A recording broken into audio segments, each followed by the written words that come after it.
My name is Lizzie Oliver, and this is my persuasive speech. To this day, I still cannot chew peppermint gum. The taste brings me back to elementary school, where I would walk into class with my number 2 pencils and fresh pack of gum in hand, my head turning and stomach in knots, anxious for the MCAS exams to begin. I know I am not alone in this experience. According to the Massachusetts Department of Elementary and Secondary Education, March 2022, 951,000 students in Massachusetts alone took these exams in 2022. With so many students taking these exams annually, it is likely that you or someone you love had taken these exams at some point. I myself took 18 MCAS exams and remember them vividly. These are not experiences that I remember positively. That is why I am here today to explain why MCAS exams should no longer be a requirement in Massachusetts public schools. I will start by talking about how these exams are a barrier to students, particularly English language learners, as they are difficult to pass. Then I will discuss the negative effects on physical and mental health, and finally I will talk about how these exams prevent students from graduating from high school. According to the Massachusetts Department of Elementary and Secondary Education, March 24th, 2022, the intent of these exams is to collect data to determine how well students are comprehending the knowledge that they are expected to learn outlined in the Common Core standards.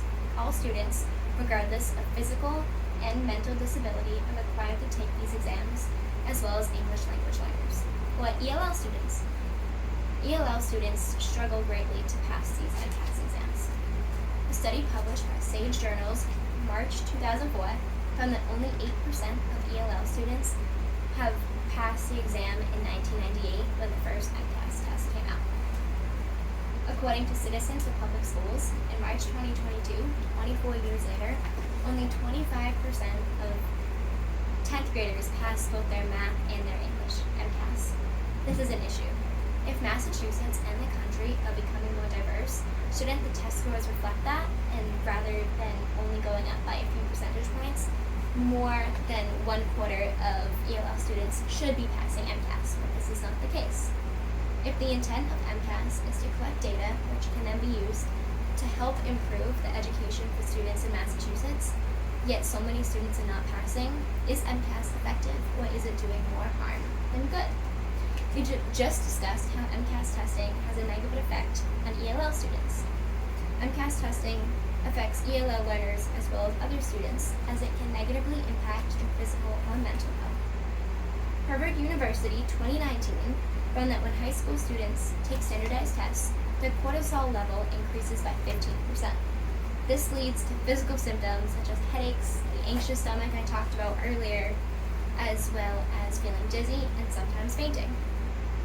It has also been found by Harvard 2019 that there is a correlation between high cortisol levels and lower test scores on standardized tests.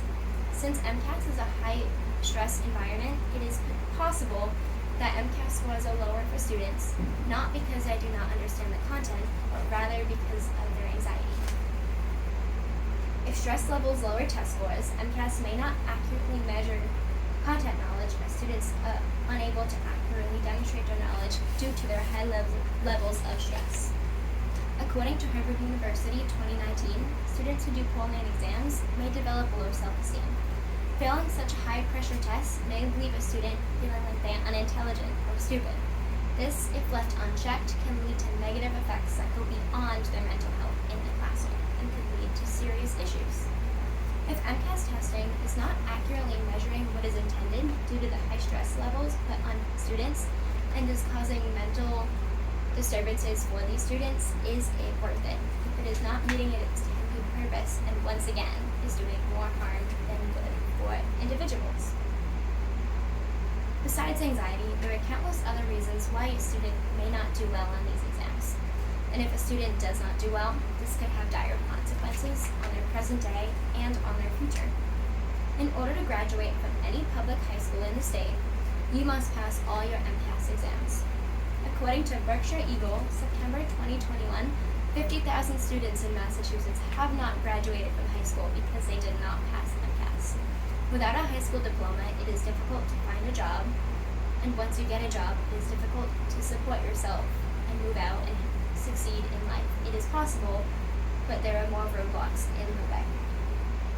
A test you take at 16 years old should not hold the power to affect whether you get a job in your 20s. I watched my cousin Wilson with autism spectrum disorder not graduate high school because of MCAS.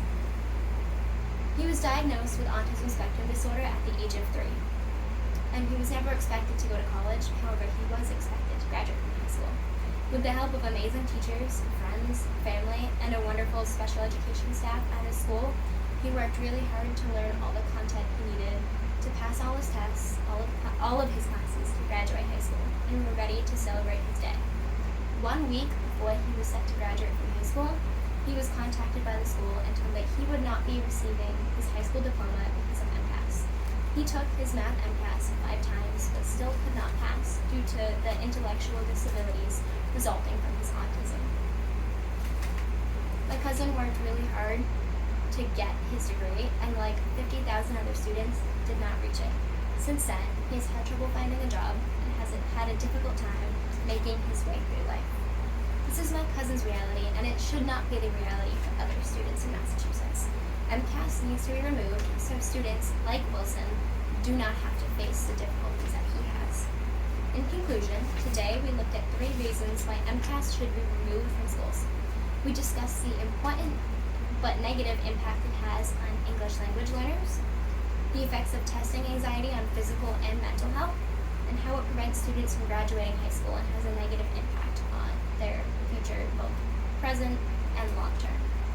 The negative effects associated with MCAS do outweigh the good, as a test does not accurately measure its intended purpose. Removing MCAS testing could benefit students' physical and mental health and their future prospects. Hopefully one day soon this will be the case, and no more students will have to dread the taste of peppermint gum like I do. Thank you.